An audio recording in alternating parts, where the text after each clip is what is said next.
Why Prince William is always happy, the real reason behind his joy. Welcome, beloved viewers of Crown Chronicles, and if this is your first time joining us, what a perfect moment to arrive. You've just stepped into the royal realm where history meets heart, secrets meet smiles, and the truth behind palace walls is revealed. Before we jump into today's riveting royal revelation, make sure you hit that subscribe button, tap the notification bell, and join the fastest growing royal community on YouTube, because trust me, you won't want to miss what's coming next. Today, we uncover one of the most fascinating mysteries of the modern monarchy. Why is Prince William always happy? What is the real reason behind his constant joy, despite the pressure, the scrutiny, and the unimaginable weight of future kingship? We've all noticed it, haven't we? Whether he's greeting children during royal engagements, laughing with veterans at charity events, or sharing playful moments with Princess Catherine and their 3 adorable children, Prince William seems genuinely joyful. Not the stiff, formal smile of royal protocol, but the warm, relaxed grin of a man who seems truly at peace with himself and his place in the world. But how? How does someone born into a life of rigid expectations, global surveillance, and emotional trauma manage to radiate such calm contentment? Today, we dive deep into his past, present, and personal principles to uncover the secret behind his happiness, and by the end of this story, you'll see Prince William in a way you never have before. Let's take a step back in time. Long before he was the confident Prince of Wales, William was a little boy torn between 2 very different worlds. On one side, he had the formal palace life of his father, now King Charles, a structured environment ruled by protocol, tradition, and emotional restraint. On the other side stood his mother, the legendary Princess Diana, warm, affectionate, rebellious, and determined to raise her sons as humans first, royals second. Diana didn't just teach William how to wave or smile for cameras. She taught him how to kneel down to meet someone at eye level. How to hug rather than shake hands. How to listen, truly listen, to people's stories. She brought him to homeless shelters, AIDS hospitals, orphanages, not as publicity stunts, but as lessons. She wanted her son to understand that compassion is stronger than crown. And even as a child, William absorbed that lesson like sunlight, but then came the darkness. In 1997, when Diana died in that tragic car crash in Paris, William's world shattered. He was just 15. The entire planet mourned, but William mourned without privacy, without space, without time. He and Harry walked behind their mother's coffin while millions watched in silence. No tears. No visible breakdown. Just royal poise. Imagine being expected to perform composure while your heart is breaking. That moment could have hardened him. Many expected it would. But instead, it planted a vow deep within him. Insiders say that after Diana's death, William quietly promised himself that if he could not have his mother's presence, he would carry her principles. He would not allow grief to turn him bitter. He would not allow duty to turn him cold. He would honor her by choosing kindness over formality, empathy over indifference, happiness over heaviness. And that, believe it or not, is when the seed of his joy was born. Of course, a vow made in silence can fade without someone to protect it. And that someone arrived in the form of Catherine Middleton. When William met Kate at St. Andrews University, he wasn't meeting a fan of the monarchy, he was meeting a woman who treated him as William, not Prince.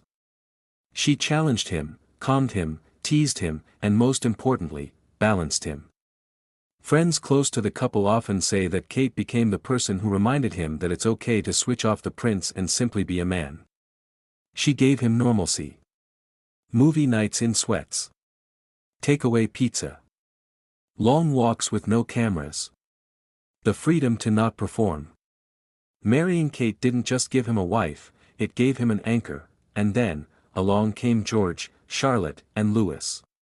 If Kate grounded him, fatherhood transformed him. William has often spoken about how becoming a father reopened parts of his heart he had subconsciously closed.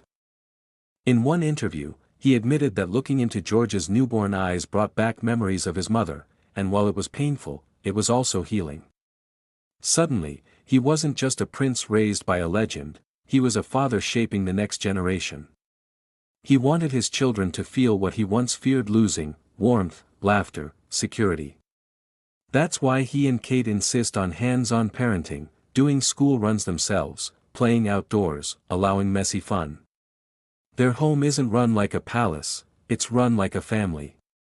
And that constant noise, laughter, and chaos? It keeps him young. It keeps him joyful, but let's not pretend royal duty isn't exhausting. Endless speeches, handshakes. Ceremonies, scrutiny from critics waiting for the slightest misstep. So how does William avoid stress swallowing him whole? The answer is surprisingly simple: service is his escape, not his burden. Unlike some royals who perform engagements as obligations, William treats them as opportunities. Whether it's supporting mental health campaigns, working with first responders, helping the homeless, or creating the Earthshot Prize for environmental innovation, William genuinely enjoys making a difference. He once said, "Helping others is my therapy." That right there is the key. He doesn't hide from the world when he feels overwhelmed, he engages with it, even in moments of controversy, be it Prince Harry's departure, tensions within the family, or media whispers. William manages to remain composed. Not because he's immune to emotion, but because he has trained himself to respond, not react. Those close to him say he lives by one quiet mantra: one day at a time. One smile at a time. One person at a time. That mindset allows him to carry the weight of the crown, without letting it crush him. In public, he laughs easily, kneels down to speak to children, hugs strangers without hesitation. He cracks jokes with soldiers, dances with elders, and even pokes fun at himself. He is not trying to appear perfect, he is trying to appear approachable.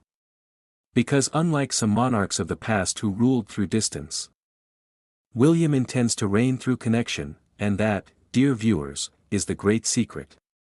Prince William is not always happy because his life is perfect. He is always happy because he chooses to be. He made a decision long ago: I will not let duty steal my humanity. He turned pain into purpose, pressure into passion, and responsibility into joy, so the next time you see him smiling at a royal engagement, laughing with Kate, or goofing around with his kids, know that behind that smile is not luck. It is legacy. A legacy built by Diana. Strengthened by love. Sustained by purpose.